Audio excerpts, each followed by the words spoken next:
Repeat after me, please. You got to be hungry. Mr. Washington said, Mr. Brown, what do you want to do with your life? I said, sir, I want to become a disc jockey. Is that right? Yes, sir. Good. Mr. Brown, you got to be hungry.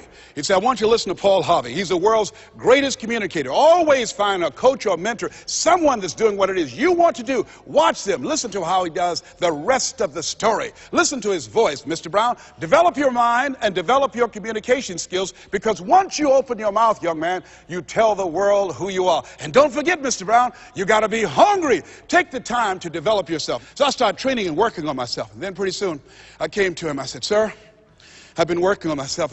I've done the things that you told me to do. I listen to Earl Nightingale all the time and Zig, and I've been reading Dr. Norman Vincent Peale's book, and I'm ready. I practice every day 2 and 3 hours, sir. Is that right? Yes, sir.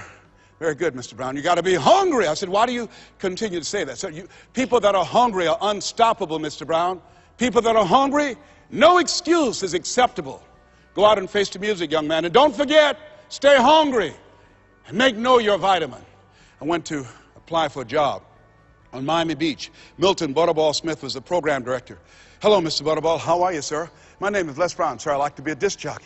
He said, young man, you have any journalism in your background? No, sir, I don't. You have any experience in broadcasting? No, sir, I don't. He said, I'm sorry, we don't have any job for you. I went back and I told Mr. Washington. I was devastated. I said, Mr. Washington. They said, no, they wouldn't even allow me to audition for them, sir. Mr. Brown, don't take it personally. I told you, know your vitamin. Most people are so negative, they have to say no 7 times before they say yes. Be unstoppable, Mr. Brown. You got to be hungry. Go back again. Yes, sir. Hello, Mr. Butterball. How are you, sir? My name is Les Brown, sir. I like to be a disc jockey. Young man, weren't you here yesterday? Yes, sir, I was. Didn't I tell you no yesterday? Yes, sir, you did. Then why are you back today? Well, sir, I didn't know whether or not somebody was laid off or somebody was fired, sir. Nobody was laid off or fired. Now get on out of here. I came back the next day. Hello, Mr. Butterball. How are you, sir? My name is Les Brown, sir. I like to be a disc jockey. I know what your name is. Weren't you here the last 2 days? Yes, sir, I was. Didn't I tell you no the last 2 days? Yes, sir, you did. Then why are you back today? Well, sir, I didn't know whether or not someone got sick, because someone died, sir. No one got sick or died. No one was laid off or fired. Now, don't you come back here again. I came back the next day, talking loud, looking happy like I see you for the first time. Hello, Mr. Butterball. How are you? He looked at me with rage. He said, go get me some coffee. I said, yes, sir.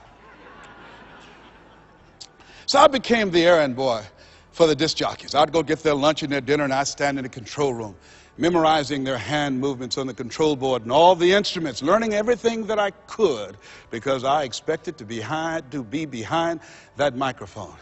Then one day, it was a Saturday afternoon, and a disc jockey by the name of Rockin' Roger was drinking while he was on the air. Rockin' Roger got so drunk, he started slurring his words. He was about to fall off the chair. He obviously could not complete his program. And there I was, looking at him through the control room window. A Saturday afternoon, I was the only one there, young, ready, and hungry, walking back and forth saying, drink, rock, drink. Drink, rock. I'd have gone and get him some more if he'd asked me to. Then pretty soon the phone rang. It was the general manager, and I answered the phone. I said, hello? He said, young boy, this is Mr. Klein. I said, I know. He said, Rock can't finish his program. I said, I know. He said, would you call one of the other DJs in? I said, yes, sir. I hung the phone up. I said, you must think I'm crazy. I called my mom and my girlfriend, Cassandra, and said, y'all come out on the front porch and turn up the radio. I'm about to come on air. I waited for about 20 minutes, and I called him back. I said, Mr. Klein, I can't find nobody. He said, young boy, you know how to work the controls? I said, yes, sir. He said, go in there and segue the records, but don't say nothing here.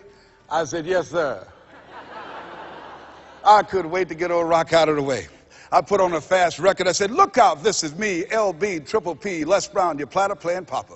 There were none before me, and there will be none after me. Therefore, that makes me the one and only. Young and single and love to mingle, certified, bona fide, doubly qualified to bring you satisfaction and a whole lot of action. Look out, baby, I'm your love man. I was hungry.